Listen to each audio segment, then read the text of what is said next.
Hi, it's Sarah Jane from Access Your True Nature, and I want to speak to you today on a little bit about when is it time to let go and the lie about perfectionism of the trying game that is ultimately going to end up in a crying game, and what the Virgo archetype of this new moon can really contribute to you at this time to create more peace of mind and return to trust in a time of chaos. So for all those healers and medicine women and people that are in service, if you're a caretaker and we're all taking care of something in some way or another, then this video is for you. Because Virgo, when she is aligned, and we all have an element of Virgo in our astrological birth charts, is all about integrity and discernment. And you can tend to be quite perfectionistic and critical and judgmental, especially of yourself when you're out of balance. So a healthy Virgo is always discerning. She's always asking questions. She's asking, is this true for me? Is this the most loving thing that I can do for my body? Is one of the best questions that you can ask. And also, how, when you are in that place of expansion in how you're showing up with discernment and looking at your morals and your values and your compass direction before you do anything, and this really applies to all of you out there, then you will be clear in your purpose, because you're going to trust yourself and you're going to trust others as well. So if you're ready, this is a perfect time to up level your game of turning inwards, really looking at how are you going to retreat and heal yourself, to go within. There's a time and a place for everything, and the world will go on, I assure you, whether you are in service and giving and pushing and showing up for everybody else and letting your boundaries slide a little bit. This is the perfect time for you to go inward, go within, and look at where can you deepen into your practice of healing yourself, which is just to come home, to be whole in whatever it is that you're creating, with this integrity, and how you are integrating the changes that you need to change in your life, so that you can be flexible and practical. This is very much grounded in earth, Virgo.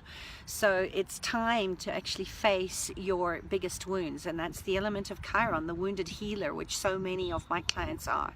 I've had so many conversations over the past few days with women that are nurses, that are healers, that are caregivers, and they're in pain themselves because they're not allowing themselves to push pause on the world and ask that question: what can I do? What can I be in this moment that is going to be most loving and kind to my body? And if that means saying no, if that means letting go of certain things, then this is the time to do it, to get really clear in your mind's eye that life isn't about perfection.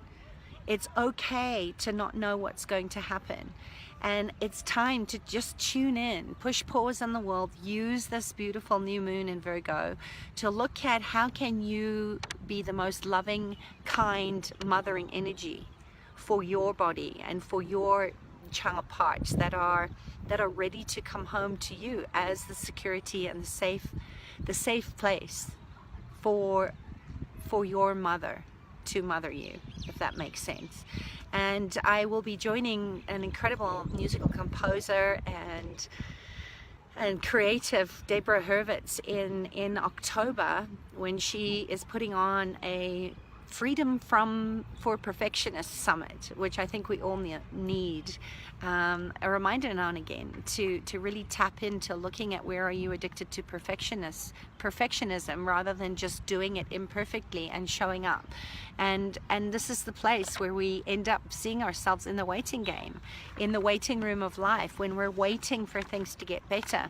It's Jewish New Year. I was speaking to a wonderful woman in Israel today, and it is Jewish New Year. So Shana Tova, good yontif to all my Jewish friends out there. And just remember, in this time of great busyness and celebration, give yourself time to push pause on the world and ask yourself, in everything that you're doing right now, is this the most loving thing that I can do for myself and my body as the contribution to my life? Because we're having a physical experience, and you can't show up and do your work. You can't show up as in service. You can't give if your physical body is exhausted. So look at where you may be hanging on too long. Quitting is one of the most terrifying things, and I've done this myself many times, which is not nurturing, which is not a kindness, which is not the creative aspect of Virgo to really tend to your inner garden before you try and give out into the world. We have to take care of our physical body and listen and follow through on what our bodies are asking us to do in following our natural impulse. So if you're hanging in there too long, I know what that feels like. We're waiting to get it perfect, or we keep pushing to get things perfect, and it's very different to let go of something and admit that you're maybe focusing on the wrong thing. And it takes vulnerability to say, you know what, I've been putting my energy into the wrong place. It's very different to giving up because things start to get too tough, or you're not seeing results at the speed that you want to, so you just throw your hands in the air and say, you know what, I quit, I don't know what to do. And I had a few moments myself the other day when I was really going into this introspective place of looking at how I'm creating my life and how I'm showing up in my capacity through my own experiences of living with anxiety and depression and just feeling unfulfilled, which ultimately leads to boredom, which ultimately leads to destruction when we're not feeling that we're living on purpose, aligned to our true north. And it brings up the question of, if you're doing things that are not fulfilling you, if you are staying and you're efforting, if it's difficult, if it's not fun, it's not the trust process that I teach. And you have to know sometimes when it's time to just let go, and return to trust. Return to trusting that you know that what you're choosing is not in integrity, or in alignment to your bigger vision for what you see as your life and what you're here to do. And if you are off center, you'll find that a lot of times, based on our old belief systems, based on our patterning and our programming, we're oftentimes tempted to cap our happiness. We're oftentimes tempted to say, you know what, I just have to use more force, I just have to push through this. And if it's not showing up the way that you want, to destroy it. So I'm not saying give up here when things get tough. I'm saying be aligned, tune in to your heart's knowing, and look at where you need to focus your attention.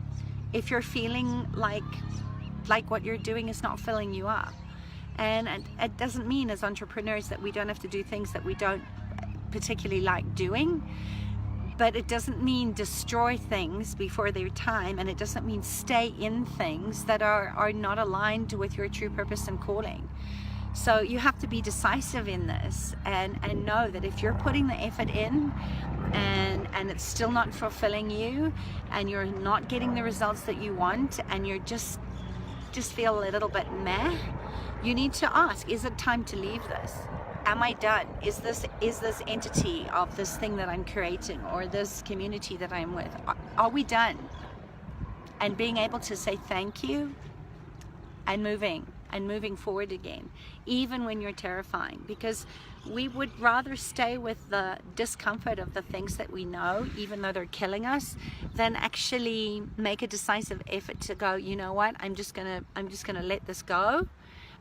No information, no education, no training is ever lost, and sometimes it's just a timing thing.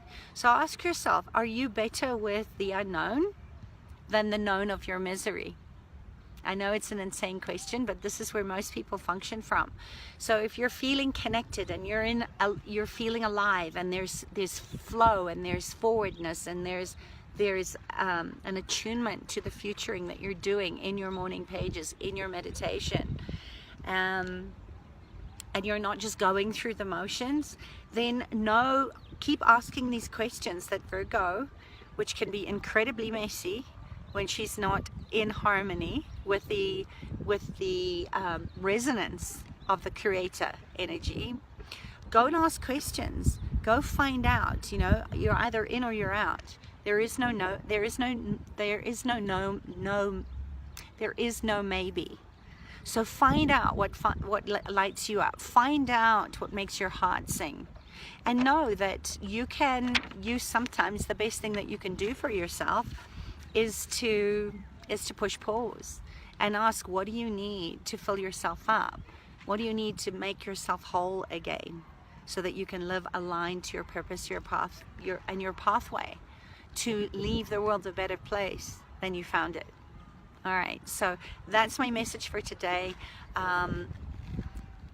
New beginnings. The new moons always call for introspection, to go back and have a look at your vision and your 90-day plan, and see if you're dedicated to serve, how can you show up in a better way? Well, it starts with tending to your own inner garden. It takes effort to take care of yourself, and so many of the healers and medicine women and caregivers that I see in my practice are so used to filling other people up and caring for other people that they actually don't know anymore what fulfills them. They don't know how to receive. They don't know how to ask for what they need, because they've taken on this role as caregiver. So that's it for today. Look at your life, be honest with yourself, ask truth before a question, and stay in integrity. Stay integral as the part of you that knows like she knows, and then use your discernment to get really honest with what you need to let go of, what needs to move out of your life, so that you can make room for more of what you want rather than what you don't want. And don't forget, I'll post the link again. Join Deborah Hurwitz and myself and a whole bunch of incredible people that are all recovering perfectionists, that have all know what it takes to do the work, and join us on this incredible summit that's starting the 2nd of October, and together let's make the world a better place, because the world needs people like you that are awake, that are alive, that are tapped into what fills you up, and that are coming from a place of love and generosity. Because when you start doing that, you give other people permission to give that to themselves. So use this Chiron energy of the wounded healer really, really well, and let's go deep. Let's do the work. Let's go deep down. And if you need some support with that, you know where I am. All right, lots of love. Bye. Mwah.